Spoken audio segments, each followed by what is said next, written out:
자, 마태복음 11장 2절부터 6절까지 내용을 읽어보겠습니다. 요한이 옥에서 그리스도께서 하신 일을 듣고 제자들에게 보내어 예수께 여짜오되 오실 그이가 당신이 오니까 우리가 다른 일을 기다리오리까. 예수께서 대답하여 이르시되 너희가 가서 듣고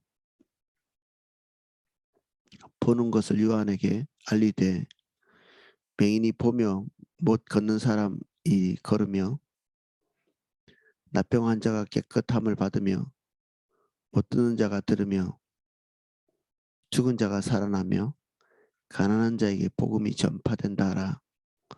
누구든지 나로 말미암아 실족하지 아니하는 자는 복이 있도다 하시니라. 아멘.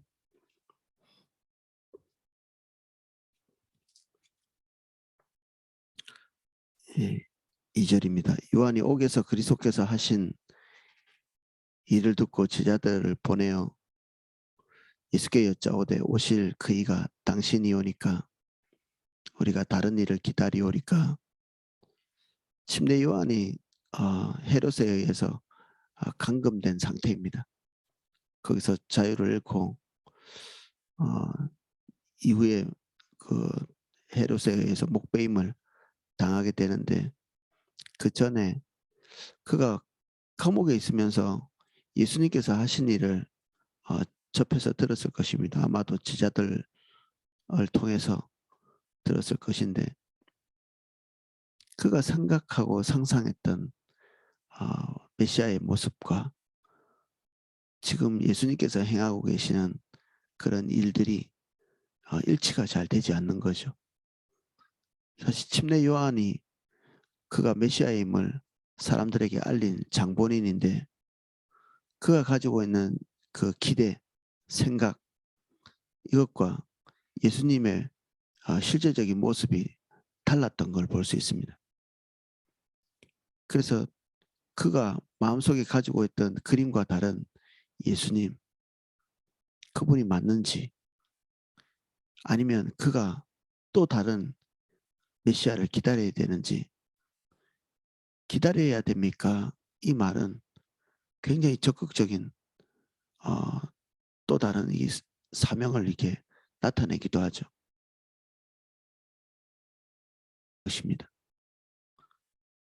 민족에 대한 갈망, 그리고 개인적인 염원에 대한 갈망, 그 모든 갈망들을 일거에 해결해 줄 메시아, 지금 그가 기다리고 있는 것은 그것이죠. 메시아가 오시면 그들의 민족, 그리고 침례 요한의 그 갈망이 해결함 받을 것을 기대하고 있는 것입니다. 침례 요한의 이 의문점은 이스라엘 백성 전체가 가지고 있는 그 갈망에서 기인했습니다. 그들이 정치적으로 로마의 압박을 당하고 있는 상태이고, 이스라엘 백성들은 그 압박에서 해방될 그 강렬한 그 열망들을 가지고 있는 거죠. 우리가 가지고 있는 강렬한 열망이 하나님께서 하시고자 하는 일과 정확하게 일치가 잘 안 되는 것입니다. 주님의 관심사와 우리의 갈망 사이에 간격이 크면 클수록 우리가 주님을 따라가는데 곤란함을 겪는 거죠. 상황이 어려워지면 그 어려워진 그만큼 하나님에 대한 갈망은 커지는데, 그 갈망의 내용이 주님과 일치하지 않을 때 우리의 열심, 우리의 목마름, 이것이 방향을 잃게 됩니다. 우리가 하나님은 정말 애타게 기다리고 바라고 갈망하지만 그 갈망이 뇌를 가지고 있지는 않거든요. 그 갈망이 이 방향을 정하지는 못합니다.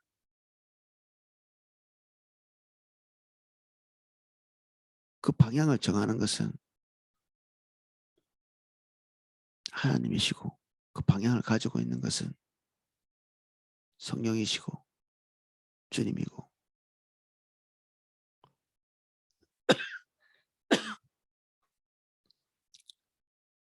우리는 어떤 종류의 갈망이 우리 속에 있을 때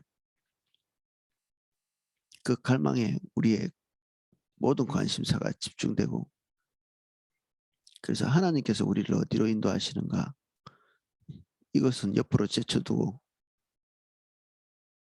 우리의 갈망을 위한 탄원 그리고 우리가 가지고 있는 염원에 대한 응답 이런 것에 집중되기 쉽습니다. 침례 요한도 사실 거기에서 벗어나지 못했다고 볼 수 있습니다. 그들의 민족적 염원 환경이 어려워질수록 강력한 하나님의 역사를 더 기대하고 바라게 되겠죠. 엘리야의 그런 모습과 비슷하죠. 그가 사역했던 그 정황들은 결코 만만하지 않은 정황이고 어느 시대보다 타락했던 어느 시대보다 주님을 떠난 하나님의 강력한 것이 나타나야 그 나라가 뒤집어질 것 같은 그런 갈망. 그러니까 본인이 스스로 자기에게 대해서 자평할 만큼 그는 열심히 특심이었고 이 열심히 특심이라는 것은 무슨 말입니까? 주님이 오셔서 지금 현재 자신들의 어두움을 타게 해주시고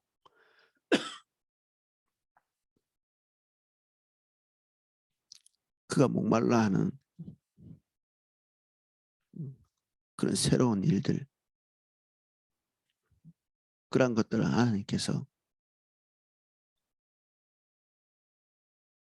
이루어 주시기를 갈망하는 그 열망이죠.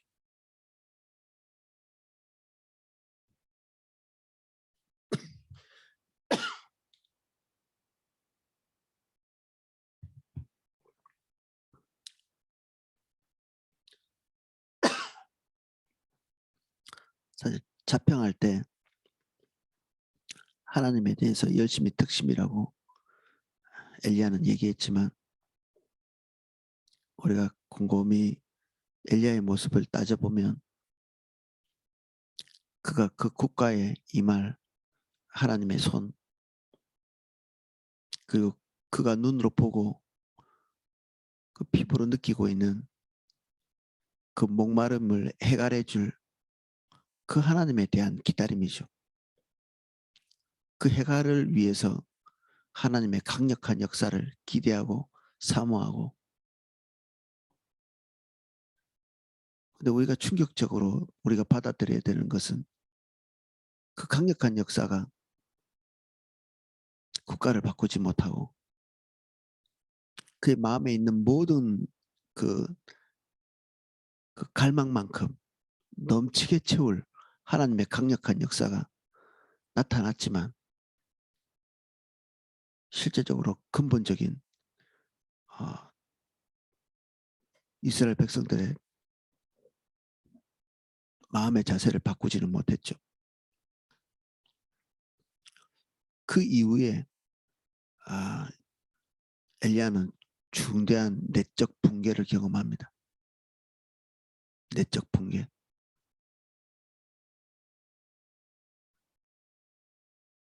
실망하고 낙심하고 그리고 하나님께서 본인에게 정하신 자리를 이탈하는 내적 붕괴를 경험하는 지금 이 침례 요한이 딱 그 엘리야의 그 내적 붕괴를 경험하기 직전이라고 볼 수 있습니다. 그가 강렬하게 기대하고 원했던 그가 광야에서 메뚜기와 석청을 먹으면서 약대 털옷을 입고 강력한 금식 그리고 그 경건을 지키면서 메시아를 기대하고 대망하고 이스라엘 백성들에게도 그 목마름을 전달하는 그런 삶을 살아왔는데 그 눈앞에 펼쳐진 메시아의 모습이 그가 가지고 있는 그림과는 전혀 달랐던, 뭘 해야 될지 모르는,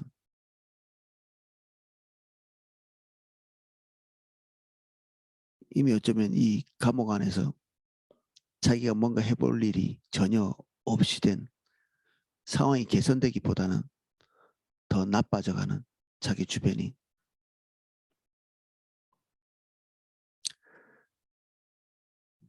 그래서 이 밑바닥에서 영이 된 상태에서 누군가를 지도하던 사람 아닙니까? 침례 요한이 사람들에게 누구보다도 확신에 차서 메시아의 존재를 알렸던 사람이고, 그의 내적 붕괴는 어떤 면에서는 하나님께서 허락하신 것이라고 볼 수 있겠죠. 엘리야도 마찬가지고. 왜 이런 것이 이러한 충성된 사람들에게 허락되어졌는가?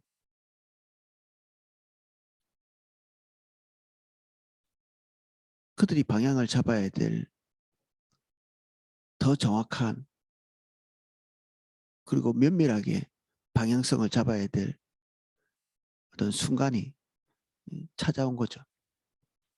주님이 그들에게 말씀하시고자 하는 더 정확한 방향성, 이것을 알 때가 된 것입니다. 그렇게 정확한 방향을 잡는다고 이 침례 요한이 새로운 사역을 하게 되고 또 다른 귀한 일들을 하게 되는가? 그런 것이 아니라, 사실 이 질문에 대한 답을 하고 난 다음에 침례 요한은 얼마 못 가서 참수를 당하거든요. 그에게는 그 개인의 존재가 잡아야 될 방향성이 절박했던 거죠. 예수님의 대답은 그를 통한 다른 사역을 기대했다기보다는 그의 존재가 예수님을 올바로 볼 수 있도록 답변해 주십니다. 그가 알고 있는 메시아에 대한 로망, 그 로망이 뭐 틀린 것은 아닐지 모르겠지만 오늘 그가 바라봐야 되는 메시아의 모습은 맹인이 보며, 못 걷는 사람이 걸으며, 나병 환자가 깨끗함을 받으며, 못 듣는 자가 들으며, 죽은 자가 살아나고, 가난한 자에게 복음이 전파되는,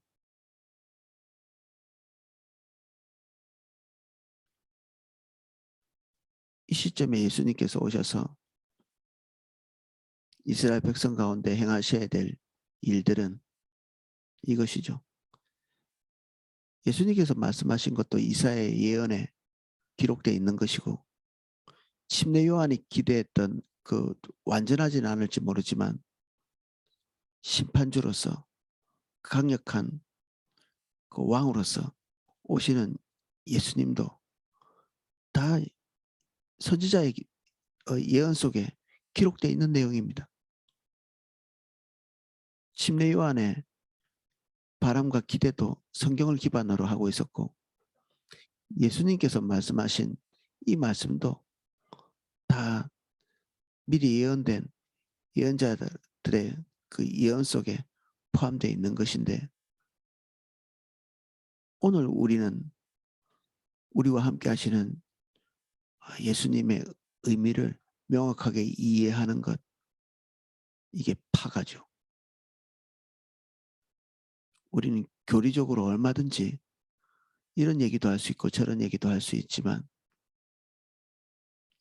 예수님께서 오늘 우리에게 오셔서 개인적인 적용을 주시고 우리의 삶 가운데 행하시는 삶의 의미에 대해서 말씀하시고 우리를 인도하시는 방향성에 대해서 말씀하실 때 우리가 가지고 있는 혼돈은 그제서야 해결이 되는 것입니다.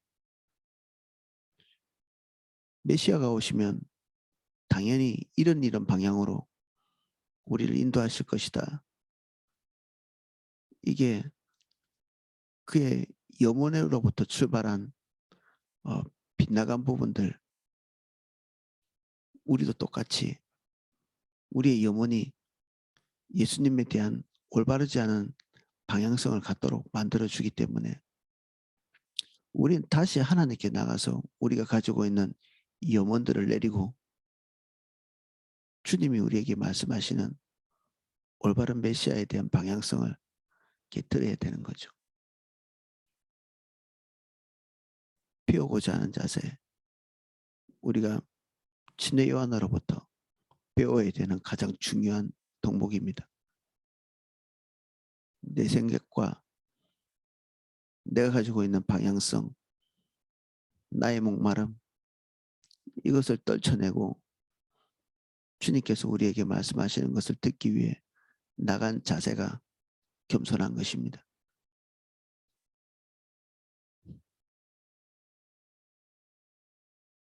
갈망이 클수록 여기 집착이 강하고 이 자리에서 떠나기가 쉽지 않죠.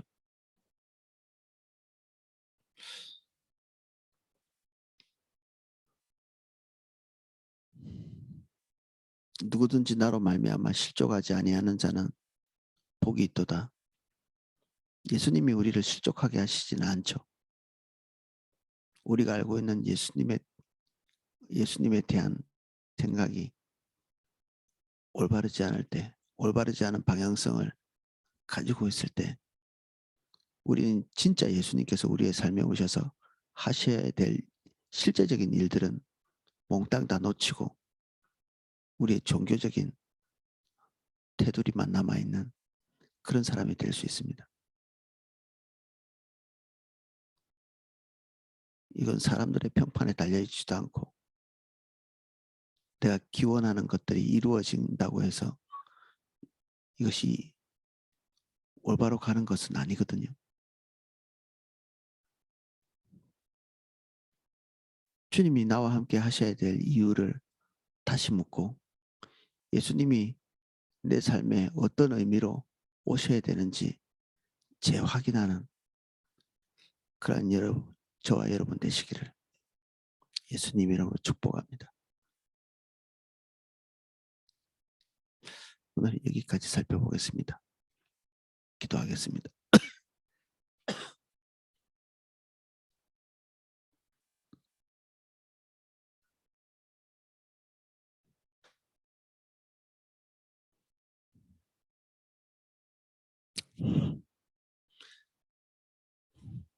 주님이 우리와 함께 하시고자 하시는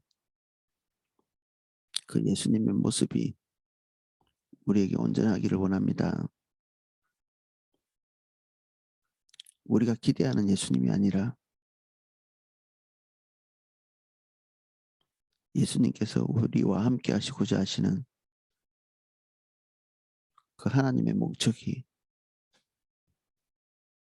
온전히 세워지기를 원합니다. 우리의 기대와 갈망을 주님 발 앞에 내립니다.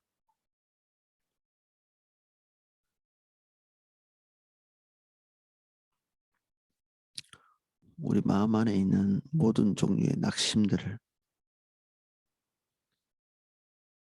예수 그리스도 이름으로 팝니다. 다시 처음같이 주님 앞에 설 수 있도록 도와주십시오. 우리의 갈망과 염원으로 인해 뒤틀린 예수님의 이미지들을 주님 새롭게 해주시고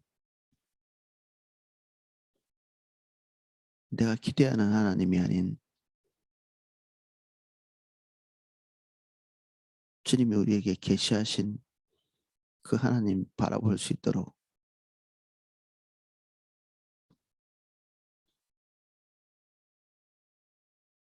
우리에게 처음 같은 발걸음 주십시오.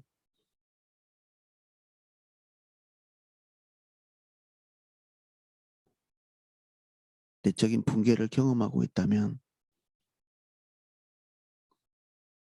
주의 음성을 우리에게 들려주십시오.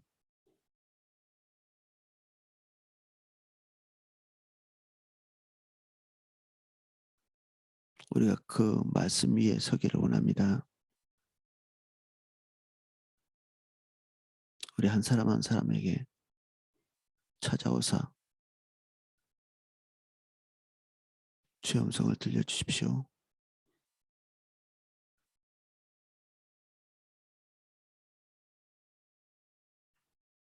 예수님 이름으로 기도합니다.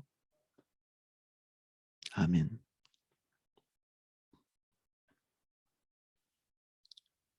예, 제가 기도하실 수 있도록 음악을 방송해 드리겠습니다.